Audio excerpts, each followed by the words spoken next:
Irmãos queridos, que a misericórdia divina continue a nos envolver a todos. Uma noite muito especial, hoje conseguimos ajustar a agenda do nosso Jorge Bombonato e ele vai nos conduzir na reflexão, que se trata de a busca da felicidade. Se é uma utopia ou se é um projeto execuível, né? Jorge Bombonato é um desses denodados companheiro nosso do movimento espírita, que não rejeita a tarefa dentro de suas possibilidades. É um empresário, vive no mundo dos negócios, muito importante, tem consciência extraordinária daquilo que faz e sempre que possível colabora conosco. Vincula-se mais à Sociedade Espírita Amor e Caridade, mas o Jorge tem uma série de atividades sociais muito importantes dentro do nosso movimento. E nós estamos honrados de concluirmos o mês de junho aqui na nossa querida Sociedade Espírita Caminho da Luz, cuja direção está agradecendo a todos que se envolveram no projeto Orson Peter Carrara, né? Tanto a frequência como aqueles que trabalharam para propiciar, quero dizer aos senhores, 3 dias extraordinários. Tanto é que o Orson partiu para Matão, sua cidade de origem, e continua agradecendo a gente não sabe de quê. Mas o Jorge disse que nunca foi bem tratado em lugar nenhum como foi aqui. Eu disse a ele que fazia 55 anos que ele estava afastado da gente. E ele se enturmou, ficou em casa, é como se fosse um de nós. Já está com saudade e querendo voltar. Voltará, me parece que em breves dias, né, num outro projeto. Mas é um agradecimento de coração a todos aqueles que tanto participaram na atividade aqui, como também auxiliaram na sua elaboração. Do fundo do coração, a sociedade agradece a todos, bem como a regional abraça também esse agradecimento por terem somado conosco. Abordando a felicidade, nós trouxemos aqui do Evangelho segundo o Espiritismo uma pequena introdução que trata desse assunto, como já conhecemos o trabalho do Jorge, e posso vos assegurar que será uma noite de emoção. O Jorge geralmente coloca o coração naquilo que faz, isso é muito importante. Capítulo 13 do Evangelho segundo o Espiritismo, que trata: não saiba a vossa mão esquerda o que dê a vossa mão direita. O item 12 tem a relação com a palestra do nosso Jorge. São Vicente de Paulo, né? O Espírito, diz para nós o seguinte: sede bons e caridosos, essa chave dos céus, chave que tende em vossas mãos. Alguém sabia que nós temos nas mãos a chave do céu? Basta ser bom e caridoso. Aqui, ó. Toda a eterna felicidade se contém nesse preceito: amai-vos uns aos outros. Simples, a gente já escutou também isso, né? Não pode a alma elevar-se às altas regiões espirituais senão pelo devotamento ao próximo.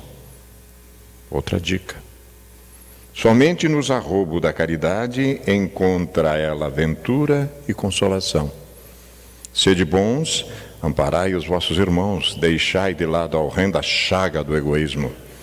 Cumprido esse dever, abrir-se-vos-á o caminho da felicidade eterna.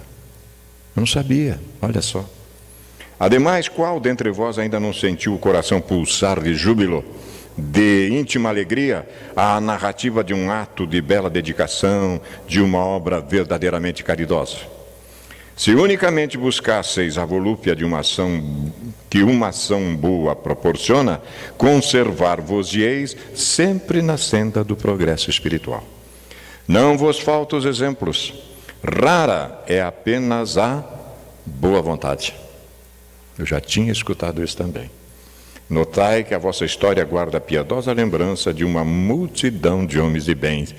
E é disto que, a partir de agora, sendo conduzido por essa alma querida, vamos ter a honra de escutar mais uma vez o nosso Jorge Bombonato. Ouçamo-lo. Senhoras, senhores, meus caros amigos, meus irmãos de ideal espírita, é mais uma vez uma grande alegria retornar a esta casa, trazendo mais uma vez um tema para ser visto e analisado à luz da nossa querida doutrina espírita. Conversávamos com nossos colegas de um grupo de estudo quando nos fizemos a pergunta: que tema poderíamos levar que poderia interessar a todos? E alguém sugeriu, por que não a busca da felicidade? Então aceitamos a sugestão e o desafio, e aqui vamos fazer uma visão filosófica, científica e na luz da doutrina espírita em relação a esse tema, e vamos tentar ver que estamos talvez usando modelos e paradigmas equivocados em relação à ideia da busca da felicidade.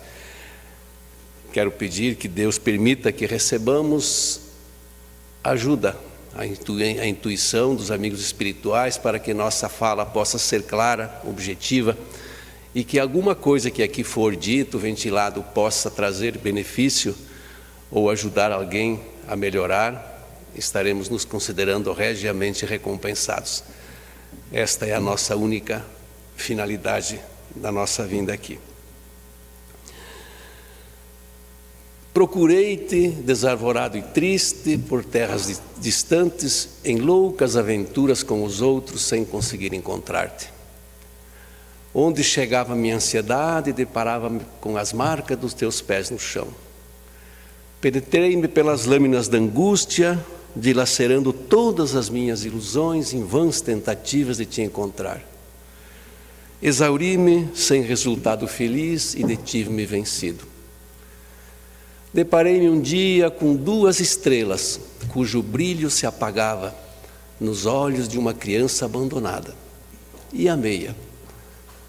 Sua voz sem palavras e a música da sua necessidade fizeram-me encontrar os 3, meu próximo, a mim e a ti, soberano Senhor da minha vida. Não cesses de cantar, ó brisa ligeira que passeia pelo vale, nem interrompa teu curso, ó água transparente do regato. Toda a musicalidade da natureza faz-se partitura, para que o cantor destrave a sua voz da garganta e inunde o mundo de harmonia.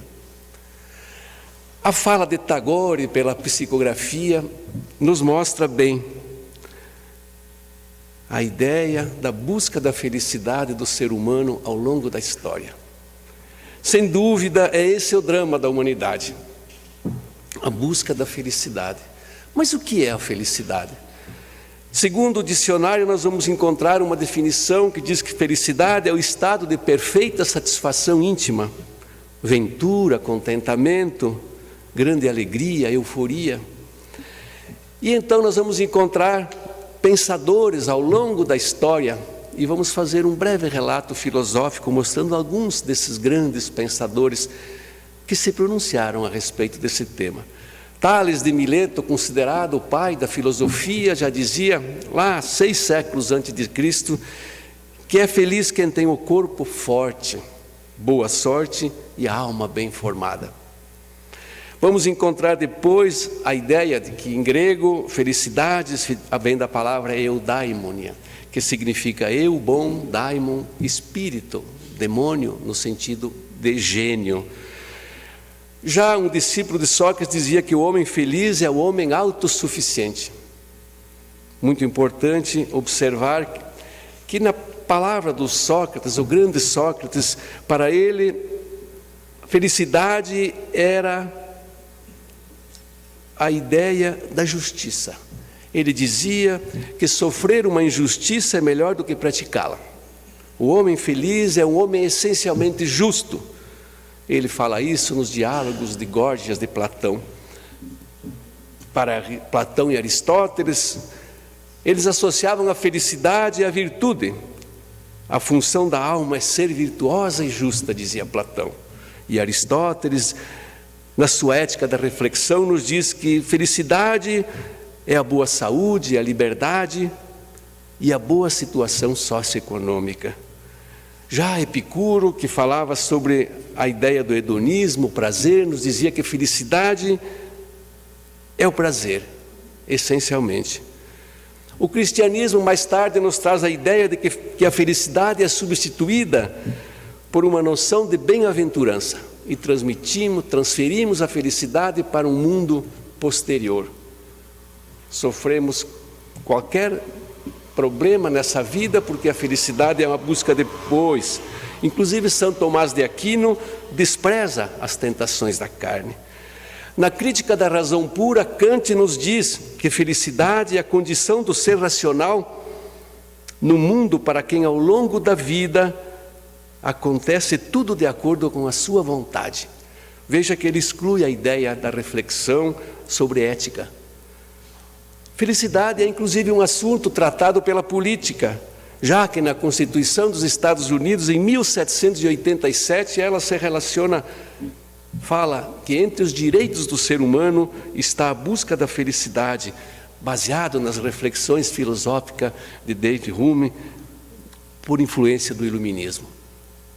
Bertrand Russell, mais recente, nos diz que a conquista da felicidade, ele nos fala que numa investigação lógica, ele conclui que é preciso deixar de lado o egocentrismo e abrir-se para maior número de interesses em relação às coisas e às pessoas. O que diz a ciência sobre a felicidade? A busca da felicidade é o combustível que move o ser humano, que move a humanidade e que o força a estudar, trabalhar, ter fé, construir coisas, realizar, juntar dinheiro, fazer amigos, casar, separar, ter filhos, depois protegê-los. Mas tudo isso é ilusão, porque a cada virtude surge uma nova necessidade. Esse assunto sempre foi desprezado pela filosofia, mas mais recentemente, baseado em algumas necessidades filosóficas, alguns cientistas se debruçaram sobre esse assunto. E nós vamos encontrar o pensamento de Martin Seligman, que nos diz, lá na Universidade da Pensilvânia, que a felicidade, segundo a sua definição, depois de muitos anos de estudo, seria a soma de 3 fatores: o prazer, o engajamento e o significado. O prazer, todos nós entendemos e conhecemos o prazer da boa mesa, da boa bebida, o prazer do sexo e tantos outros prazeres que nos damos, às vezes, o direito durante a nossa vida. O engajamento, segundo ele, é aquilo que nos mantém absorvidos a um trabalho, alguma coisa que nos traz, que faz parte da nossa vida, como tocar um instrumento, como o próprio trabalho, que nos absorve durante o nosso tempo. O significado é a sensação de que a nossa vida faz parte de algo maior. É essa ideia de que nós podemos ter uma vida após a nossa passagem pela nossa vida normal, pela vida da carne. Mas Seligman mediu essa ideia de felicidade em laboratório e disse que o efeito do altruísmo pode nos causar uma grande ideia de felicidade. Ele fala que uma visita a um orfanato, a um hospital, pode nos trazer até 60 dias de felicidade. Veja que interessante. Mas ter amigos também, diz que conta ponto nos 3. Felicidade, dizem os poetas, é breve. Ainda bem. Porque, por definição, o estado de felicidade seria aquele no qual nós não gostaríamos que nada mudasse. Nossas vidas estacionariam se nós tivéssemos a ideia da plena felicidade. A busca da felicidade é algo que nos impulsiona, que nos empurra para frente. Um pouco de ansiedade, de insatisfação, é perfeitamente saudável. E principalmente a ideia de que o sofrimento, este sofrimento, essa bendita dor, como dizia Leon Denis, é uma realidade em nossa vida. E ter consciência de que ela é inevitável pode ajudar a trazer felicidade ou certamente diminuir a ansiedade na nossa vida. Entender as nossas causas pelo autoconhecimento leva a entender os objetivos da vida e mostrar seus valores. A felicidade, nos dizem os cientistas, é uma realização individual, pessoal, intransferível. Certa vez, outro cientista fez Richard Lucas, um cientista da Universidade de Michigan, mediu a felicidade e fez uma pesquisa entre solteiros e casados. Veja bem que interessante. Os solteiros apresentaram um nível de felicidade de 7,8 na nota média. Os casados, 8,5. nos 2 primeiros anos. Depois volta aos 7,28. Então não é certa aquela brincadeira que alguém fez de que os solteiros deviam pagar mais impostos, porque não é justo uns serem mais felizes que os outros. Aqui não fala isso, não. Ganhadores da loteria, por exemplo, têm um pico de felicidade com mais ou menos 60 dias. Depois volta ao normal. E a pessoa também que tem uma infelicidade, como às vezes um acidente, alguma coisa assim, também tem um problema durante 60 dias, onde ela tem uma infelicidade mais constante, mais forte, mais aderente. Depois ela volta ao normal. Mas na visão espírita, como sempre, a ciência se atém aos efeitos e os estuda à luz dos fatos. Nós temos a doutrina espírita, este farol abençoado, esta luz que nos aponta sempre os melhores caminhos a seguir. E através do ensinamento dos espíritos, nós vamos entender que na codificação de Kardec, nós vamos incluir as causas na busca da felicidade.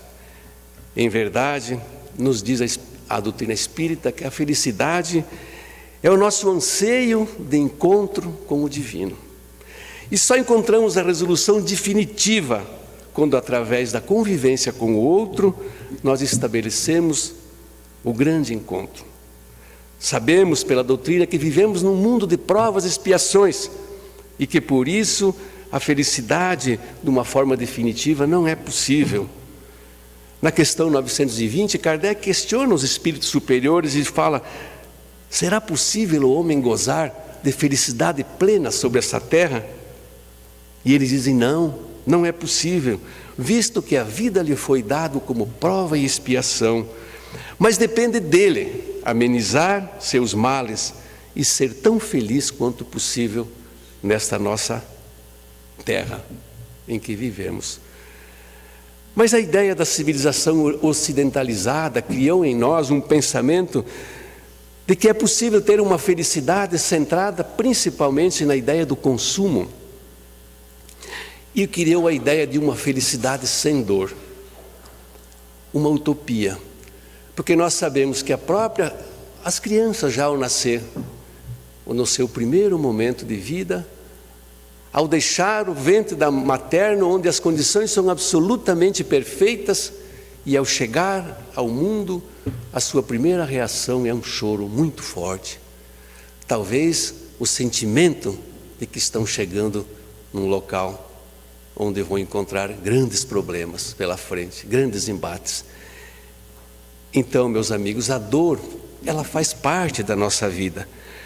Os nossos paradigmas que montamos no nosso mundo ocidental nos dizem que a felicidade nós podemos encontrá-la, que é feliz quem chega ao topo da pirâmide social. Então nós estabelecemos para isso uma competição. Você é o meu inimigo e eu tenho que vencê-lo. De preferência até, se for possível, se for necessário, usando como degrau para mim alcançar os meus objetivos. Poder, prestígio, fama, você é o meu inimigo. Alcançar o topo, a plenitude, é tudo o que eu quero. Vejam vocês que a maioria das pessoas nesse mundo se perdem pelo caminho e não conseguem chegar a esse objetivo. E mesmo aqueles que chegam, vejam os senhores que chegam a esse topo da pirâmide, não almejam a felicidade. Muitos fogem pela ideia da drogadição, pelo suicídio, que é tão frequente ver em nossos dias, porque essas pessoas têm o sucesso humano, mas não atingem a felicidade. Há um outro grupo dos que abrem mão de tudo e fazem a ideia da autoanulação, comercializam a afetividade com as pessoas, querem ser uma pessoa pseudo-santa e assim alcançar a felicidade. Há um distanciamento entre este ser que é idealizado por essa pessoa e o seu eu real. E esta alma sofre também não logra ser feliz. Um terceiro grupo são aqueles que abrem mão da convivência social e se fecham no isolamento da sociedade. Não sobrevivem, não sofrem, não competem os desafios da vida, não vencem nem são vencidos. São espectadores da vida, como dizia Freud. Vivem experiências precárias num sistema de nulidade e também não logram ser felizes. Essas três posturas nos distanciam de nós mesmos, da nossa realidade. Idealizamos um ser superior e somos alguém no meio do caminho, com nossas limitações e nossos problemas. Idealizamos um ser santo e somos homens comuns. Idealizamos um ser afastado da sociedade e nos tornamos um ser sem tempero, sem ânimo. A efetiva felicidade, meus amigos, ela se estabelece quando na convivência com o outro. Vejam sempre a necessidade da nossa convivência. Ser humano, por definição, animal social. A necessidade da convivência com o mundo, nós articulamos a partir desse encontro com o outro, o nosso movimento de transformação interna. Nós sabemos, como a nossa doutrina espírita nos fala, costumamos às vezes dizer que se pudéssemos transferir toda a ideia do Pentateuco, dos 5 livros espíritas, numa única frase, nós diríamos que seria a necessidade da nossa transformação íntima como ser humano. E nessa transformação nós vamos então colocar a ideia de que a nossa maior vitória é aquela que não deixa ninguém vencido. É aquela que nós lutamos contra nossos próprios problemas, nossos próprios defeitos. Na questão 922, Kardec, ao fazer uma afirmação, primeiro diz que a felicidade terrestre, ela é relativa à posição de cada um.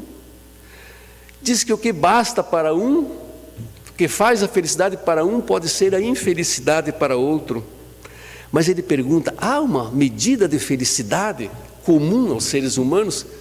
E a resposta, veja vocês, aquela comparação com aquela da ciência. A resposta é uma síntese perfeita que diz que a felicidade com relação ao mundo material é a posse do necessário. E com relação ao mundo, à vida moral, é a consciência tranquila e a fé no futuro. Com a posse do necessário, podemos dizer que é necessário que a gente cuide, inclusive, das nossas ambições, quando fazemos esses planos em nossa vida. Porque quando nós fazemos os planos muito difíceis de ser atingido, podemos sofrer uma grande frustração.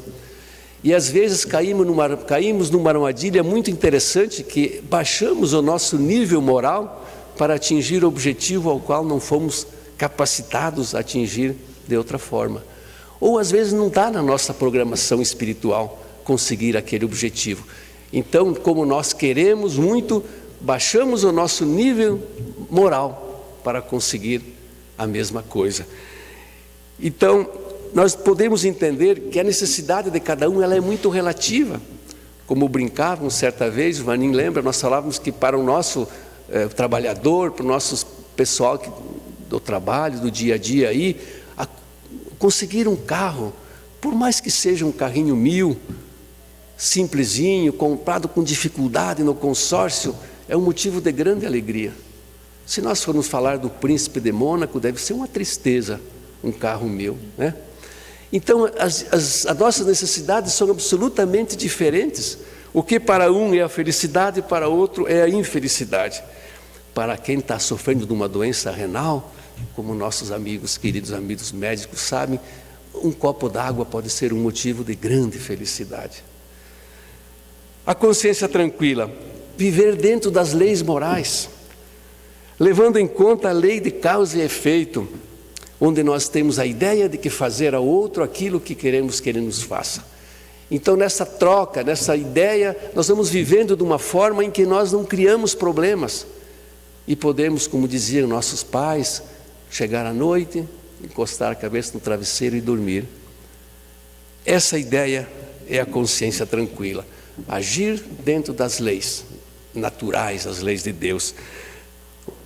E também a fé no futuro. O que nós podemos saber? Aí nós falamos da doutrina espírita, que ela é maravilhosa porque nos mostra exatamente a ideia da fé no futuro, mudando paradigmas que nós trazemos da nossa infância e das nossas outras crenças de onde nós somos originários.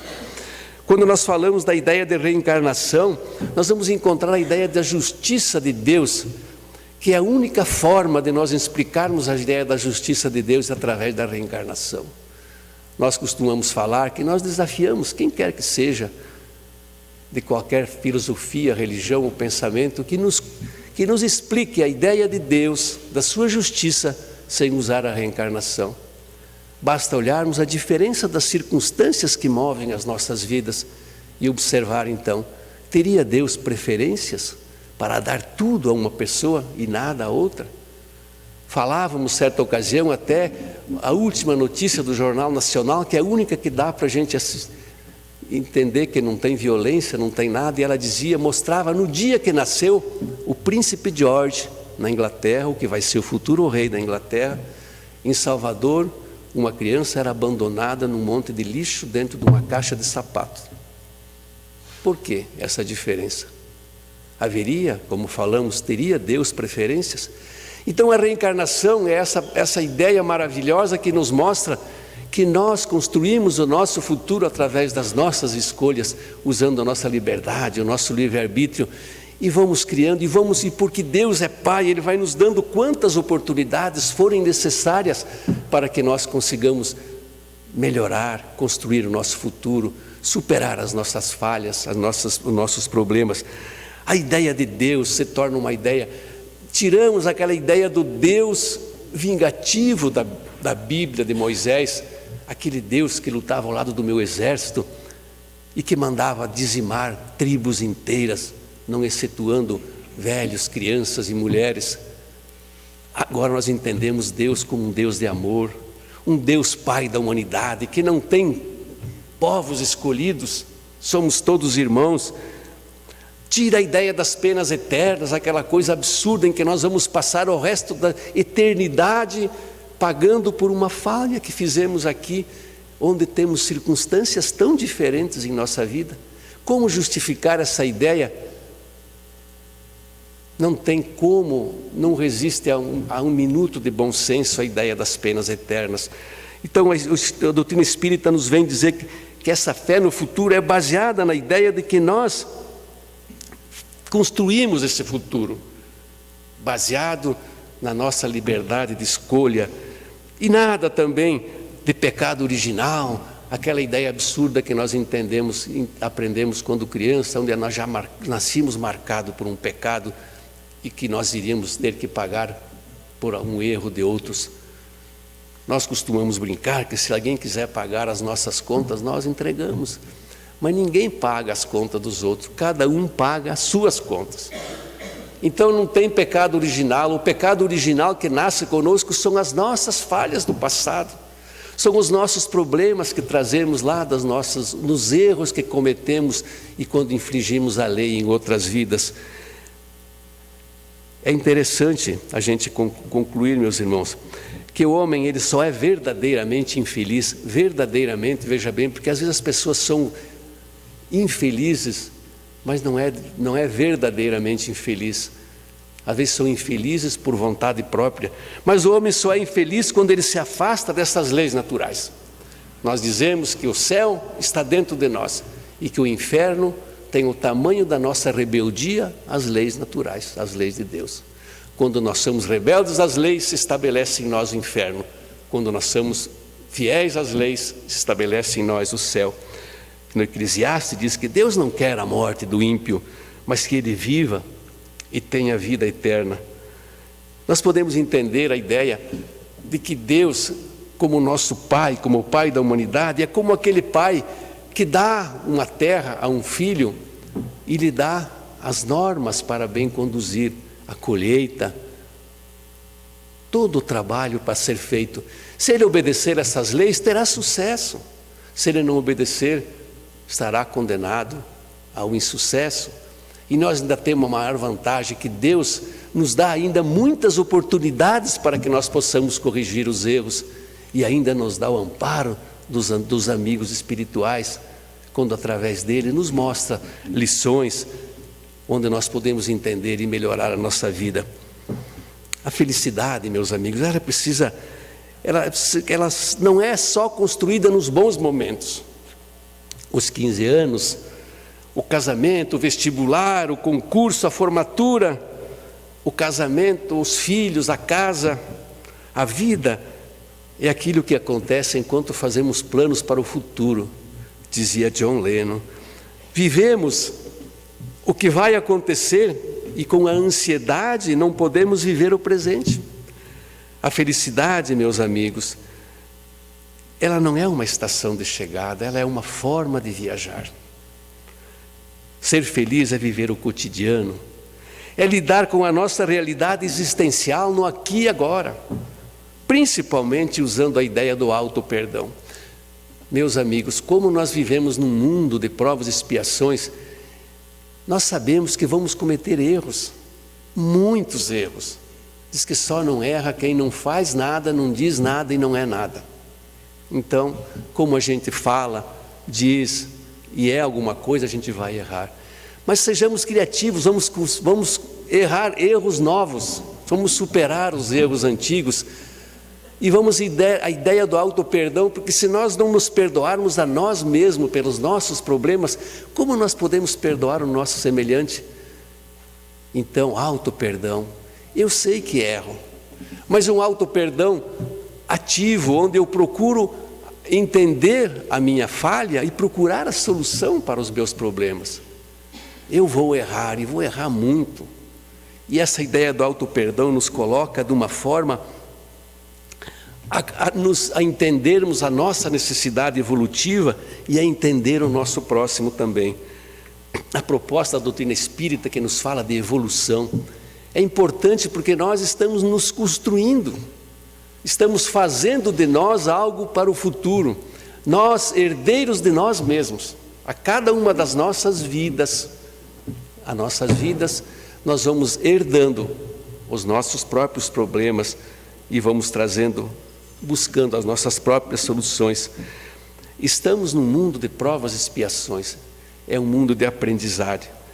Articular a vivência diária com a dor, por exemplo, pode nos trazer uma condição melhor e minimizar ou maximizar a nossa felicidade. Olhar para o futuro com resignação e esperança. Nós já vimos certa vez, como dissemos, que essa felicidade é um trabalho nosso de construção. Lá nas novelas, quando a gente via a mocinha sofredora e alguém dizia: você vai encontrar alguém que te faça feliz. Não vai encontrar. Ninguém vai fazer você feliz. A pessoa pode no máximo não atrapalhar, mas a sua felicidade é construção sua. É a sua ideia, é as suas atitudes, o seu pensamento, a energia que você emite através do seu pensamento, que hoje a física quântica nos mostra que pensamento é energia. Então, você não vai encontrar alguém que te faça feliz. Sinto muito. Nós já sabemos que, inclusive, nos socorrendo lá com o cancioneiro popular, aliás, muito linda essa frase que diz que cada um compõe a sua história, cada um carrega em si o dom de ser capaz de ser feliz. É muito bonito. Então, nós sabemos que essa ideia da construção da felicidade é algo inerente a cada um. Leon Denis diz que a alma é criada para a felicidade, mas para apreciar a felicidade, ele diz, é preciso conhecer-lhe o justo valor, conquistá-la por si próprio, e por isso precisa desenvolver as potências encerradas no seu íntimo. A minha esposa em casa já me fez muitas vezes essa pergunta: mas se Deus é tão bom, por que Ele não fez todos nós já bonitinhos, prontinhos e perfeitos? Não teria valor. Onde estaria a conquista? Onde iríamos entender a beleza do que é construir alguma coisa, que é buscar as soluções, buscar o nosso crescimento? Leon Denis continua, diz que a sua liberdade de ação e a sua responsabilidade aumentam com a própria evolução. Porque quanto mais você se esclarece, mais pode e deve confrontar o exercício das suas forças pessoais com as leis que regem o universo.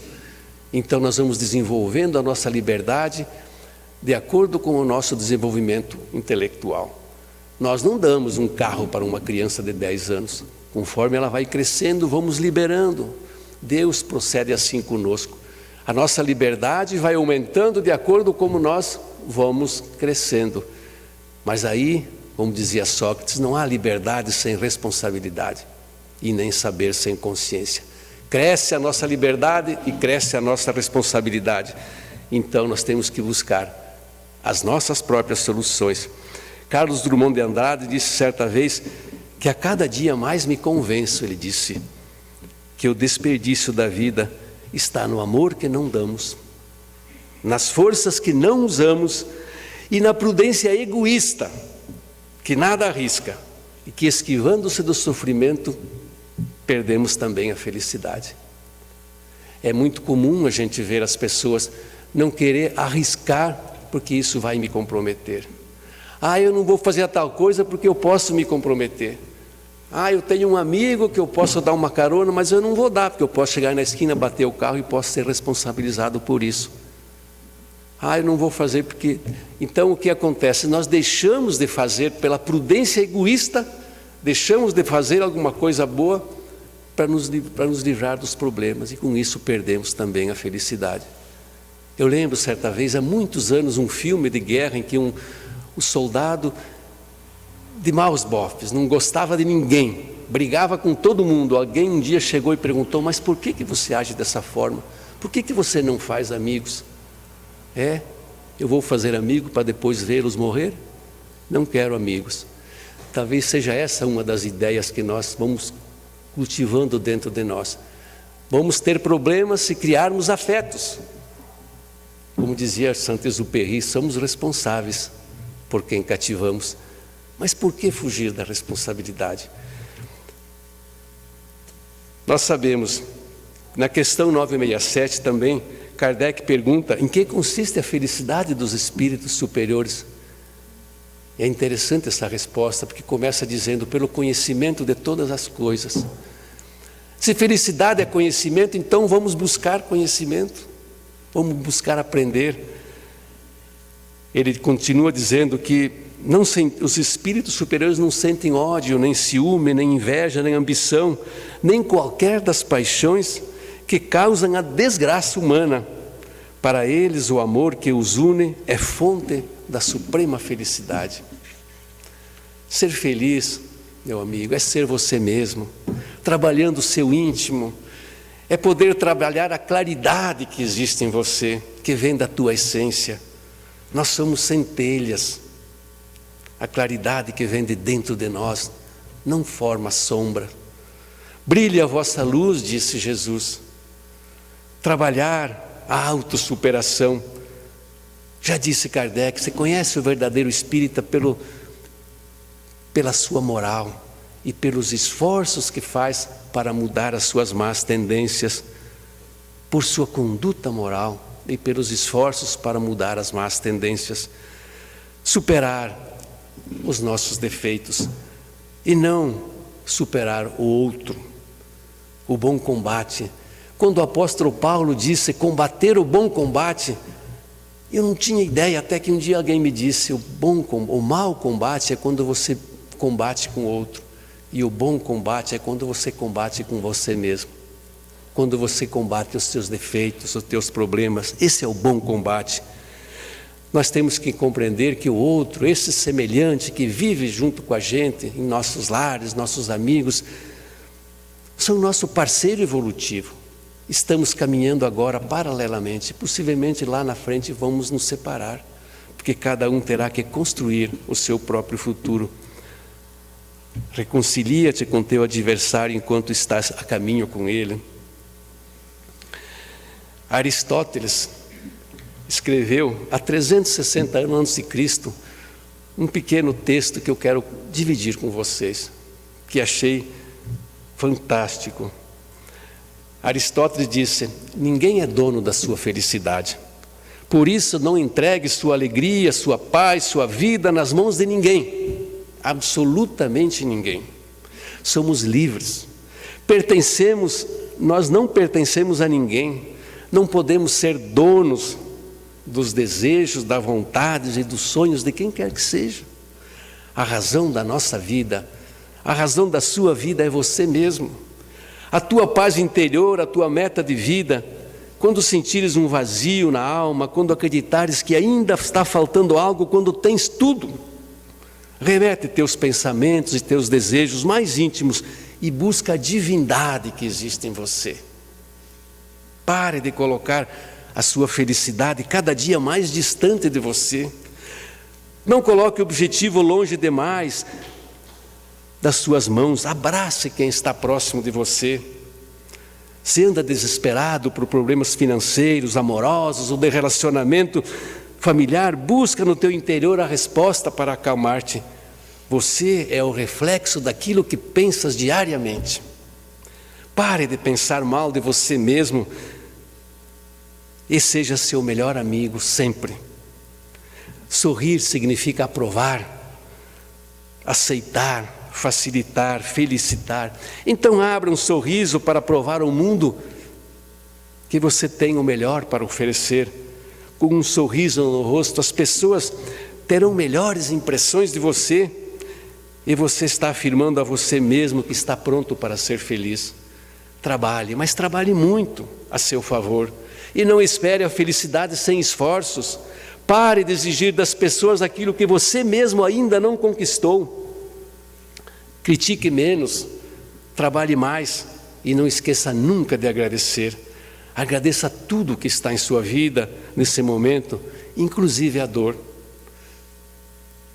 Nossa compreensão do universo é muito pequena para julgar o que quer que seja em nossa vida. A grandeza, diz ele, não consiste em receber honras, mas em merecê-las. Fernando Pessoa diz que ser feliz é encontrar forças no perdão, esperança nas batalhas, segurança no palco do medo, amor nos desencontros, é agradecer a Deus a cada dia pelo milagre da vida. O amor e a ética são os caminhos mais confiáveis para uma existência feliz. Essa ideia do Cristo, do amor incondicional, nos diz que dar causa a felicidade de alguém, nem que seja por um simples momento, deve ser o objetivo, a meta de uma vida inteira. Com esses esclarecimentos, meus irmãos, meus amigos, meus irmãos espíritas, nós conseguimos estabelecer a ideia então de que na relação com o outro, num processo de assumir aquilo que nós somos, sem negar aquilo que o outro é, nós fazemos esse encaixe da descoberta mútua. Ao conhecermos o Espiritismo, nós vamos descobrindo que o caminho para a felicidade, como falamos, visto que não é um ponto de chegada, mas uma maneira de caminhar, nós vamos entender que desfrutar de uma experiência dolorosa, às vezes de sofrimento, podemos ainda ser felizes, mesmo que uma felicidade relativa, visto que o nosso estado de um mundo evolutivo. Nós estamos num mundo em que a dor e o prazer são duas formas extremas de sensação. Para suprimir umas, teríamos que suprimir a outra. É preciso suprimir a sensibilidade. São pois, inseparáveis, a princípio, ambas necessárias para a educação do ser. Certa vez, íamos numa entrevista na televisão, naquela época das enchentes aqui no nosso vizinho estado, Santa Catarina. O repórter entrevista uma mulher, uma senhora, e ela diz: eu perdi tudo, e chorava. Foi uma vida de trabalho, perdi tudo. Na sequência, entrevista uma outra mulher, ela fala assim: eu estou muito feliz e agradeço a Deus porque a minha família está toda aqui. Todos estão salvos. A situação era a mesma, a visão era diferente. Como enxergar a nossa vida, os nossos dias? Nós também temos a certeza, meus amigos, que os bens materiais, eles não determinam o grau da nossa felicidade, embora saibamos que, como dizia Victor Hugo, precisamos ser práticos. Nós necessitamos de dinheiro e lutamos para isso. E quando alguém tem um dom e consegue fazer com que isso produza riqueza, que faça uso dele. mas use mesmo, com garra, com vontade, e produza o bem para muita gente. A riqueza é necessária que seja produzida, mas que a gente saiba como usá-la. Como disse Madre Teresa, que vivia entre pessoas doentes, tratando de feridas, de leprosos, ela dizia: é impossível avaliar o quanto eu sou feliz. Vivo um eterno êxtase. Como entender isso? O próprio apóstolo Paulo já dizia: rejubilo-me em meio às minhas tribulações. Então, meus amigos, certa vez alguém chegou para o nosso querido Chico Xavier e falou: Chico, eu tenho tudo. Tenho indústrias, automóveis, iate, avião, sou um empresário bem-sucedido. A minha vida está repleta de bens materiais e não sou feliz. O que me falta? E o Chico, na sua simplicidade, disse: o que te falta é a alegria dos outros. Talvez seja esse a nossa grande mensagem dessa noite. É que a gente possa mudar um pouco os nossos paradigmas, os nossos modelos dessa busca de felicidade. Que a gente consiga encontrar e nos amparar na ideia de que essa felicidade pode ser construída nessa convivência que nós temos que estabelecer com o nosso semelhante, numa forma harmônica. O caminho para a felicidade, ele é tecido no cotidiano, no dia a dia. É o ato de caminhar na amorosidade, na caridade, no sentido mais amplo, como entendia Jesus: benevolência, indulgência e perdão. Benevolência, querer bem, benevolere. Indulgência, doce por dentro, indulce. O nosso julgamento mais brando para o nosso semelhante, ao invés de sermos tão duros, benevolência. E o perdão das falhas, porque nós sabemos, como já dissemos, que vivemos num mundo de provas e expiações, e os erros são inerentes à nossa condição humana. Então, meus amigos, com uma só palavra, o amor, nós podemos dizer que o amor resolve todos os problemas, dissipa todas as obscuridades. O amor salvará o mundo. Seu calor fará derreter o gelo da dúvida, do egoísmo, do ódio, e enternecerá corações, os mais duros, os mais refratários. Amar é o segredo da felicidade. O amor incondicional, como amou Jesus. Aquele amor que se preocupa sempre com o bem-estar e a felicidade do outro.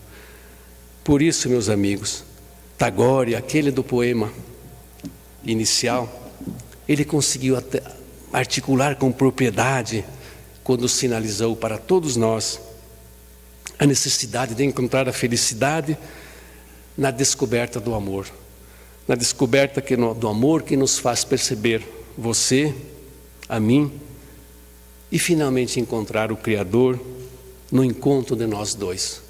Muito obrigado pela atenção caridosa de vocês.